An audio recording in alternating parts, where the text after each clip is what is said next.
All right, ladies and gentlemen, our next speaker for the day is Mr. Akshal Agarwal, co-founder Nature Nurture. He is a distinguished lawyer with a remarkable academic and professional background. He completed his education at prestigious institutions including Harvard, the Indian School of Business and the National Law University, Mumbai. Although he hails from a business family, Akshal is a first-generation lawyer, having achieved an impressive All India ranking of 13 in the law entrance exams.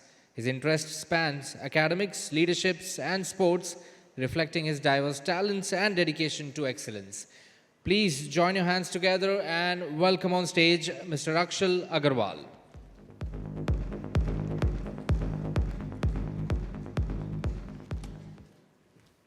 Good afternoon, everyone. I think I'm, like the last speaker mentioned, between you and lunch. I try to be brief and concise, not take too much of your time. I have been going around the country talking to educators this year about a beautiful journey that started with me going to kindergarten, my mom being very unhappy with what I'm learning in that kindergarten, doing things with me so that I learn something relevant for the 21st century, and that took me all the way to Harvard University. And fundamentally, some things that I picked up, which really inspired me. There are a lot of problems with the West, but there are some things that they do right, which really inspired me and inspired the way that we can think as educators. And I would want to pass it on to all of you today so that you can inspire millions of children in your classroom. And that is a simple process of taking your brick and mortar classrooms from the infrastructure that they are all the way to making them a learning ecosystem. How does a building inspire learning? Because that's where we all start with when we are at school. So the first thing when you get to Harvard, after you get in, you've paid your tuition fee, the first thing that they teach you is the science of how people and how children learn. And that becomes the foundation of everything that is done in school. And if without that foundation we begin, it's already a lost battle.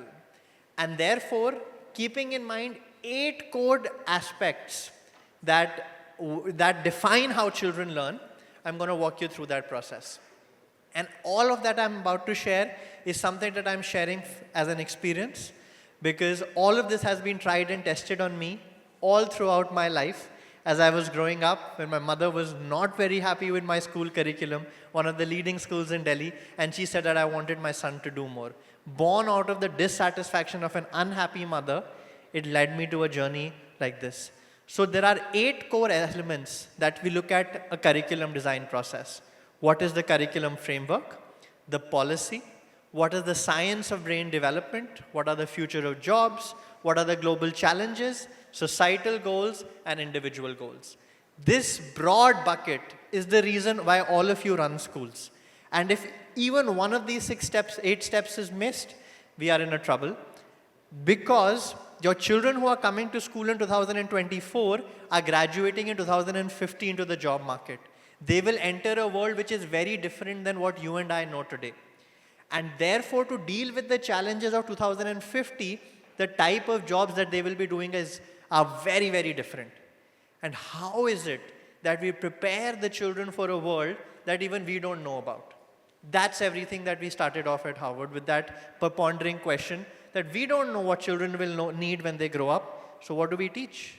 What do we teach children? Right? So to answer this question, coupled with over 10 years of research, working with hundreds of schools in India, we have designed a 6-step process to help you answer this question. What do you teach your children when you don't know what the world will be in 2050 or 2060 when they will enter the job market? First and foremost, we're based out of India. We cannot ignore what the government wants us to do. So all of what I am talking about has been mapped to what the NEP and the NCF is saying. Otherwise, the government is going to get on your case, right? Based on the curriculum framework, the second step, the first step is obviously mapping all of it to what the government wants us to do. The second step is to make clear, specific standards across all the domains that the World Education Forum says will be relevant in the 21st century. Now, all of you are familiar with English, math, sciences, social sciences, but domains like financial literacy, gender equality, design and technology, these are equal subjects right from kindergarten. We don't include them in 9th, 10th, 11th, 12th. We have to start at the foundational years itself. So the second step itself is that for each school, for all of your schools, you have to make a learning outcomes document that looks like this, where all of these domains that I have mentioned in this slide are covered in your program. So when you're dealing with maths, you're including financial literacy. When you're dealing with cognition, you're including gender equality. When you're dealing with personal, social, emotional development, you're including resilience. And all of these outcomes, we map it on a quarter by quarter basis in a specific, measurable, achievable, realistic, time-bound goal, what we call a SMART goal. Because only what gets measured gets done. And based on this second step, which is the specific syllabus across all subjects, then we go ahead and make our materials and resources. Materials that our children will use, the parents will use, and the learners will use. Right now, as schools, when I did this survey of over 1,000 schools, most schools start in step 3. They see what is the material available in the market, what books are there, what soft boards are there, what digital content is there, and then they start teaching from that. Nobody goes to the second point and says, what are the learning outcomes we want to teach? So we work with schools very, very clearly defining all these outcomes. And mind you, all these domains that I'm showing you start as early as the 2+ age group. And once we have identified that, then we create materials for your parents. Parents are a very, very important stakeholder in this equation, especially in the preschool. How is it that they prepare the children for school? Materials for educators and materials for learners. All of this is mapped to each school's unique demography. Now, even if you pick up the best schools across the world, every school has a tagline, and I'm sure many of you have that too, that each child is unique. If each child is unique, then as a school, when you are a summation of all children, you have to be unique as well. So how can all the resources that you be using be the same? How can school A and school B and say, Hiranandani Pavai be the exact same?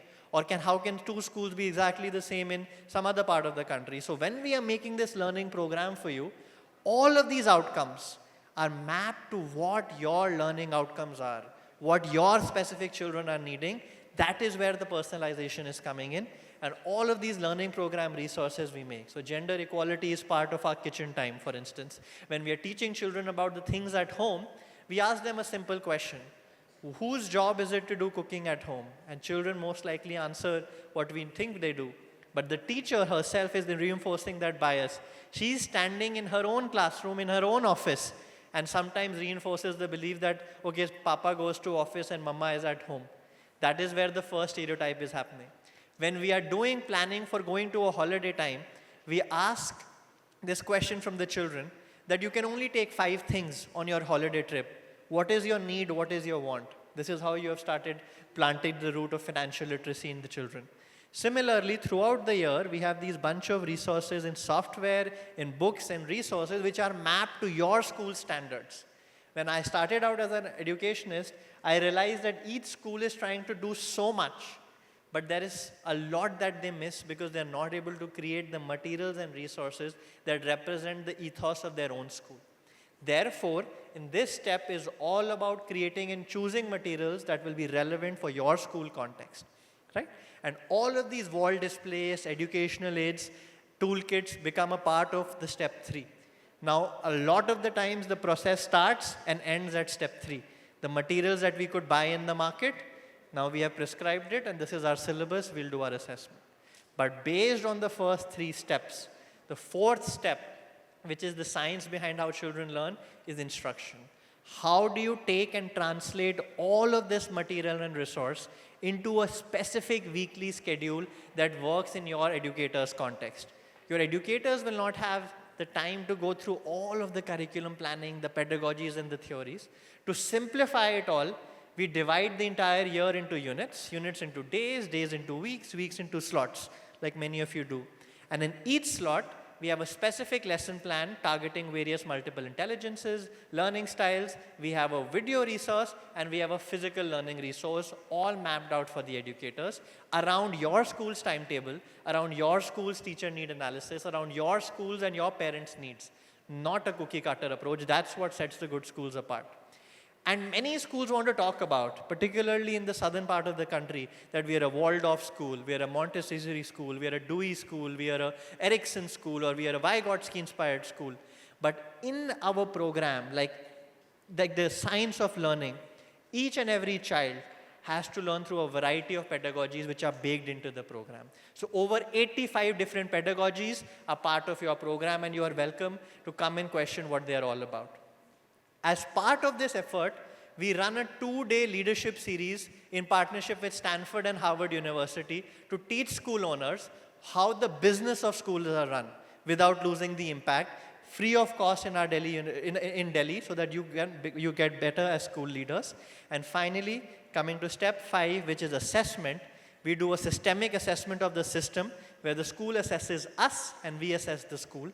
Then we assess the educators, parents, and finally the learners to say what is working, what is not, to make a detailed report for each child and complete the 6th step and provide intervention when things are not happening right. So this is how, in these 6 steps, this is the science of how children learn. Even if your organization is missing any one, you will struggle. So that has been my takeaway. I'm happy to have a chat.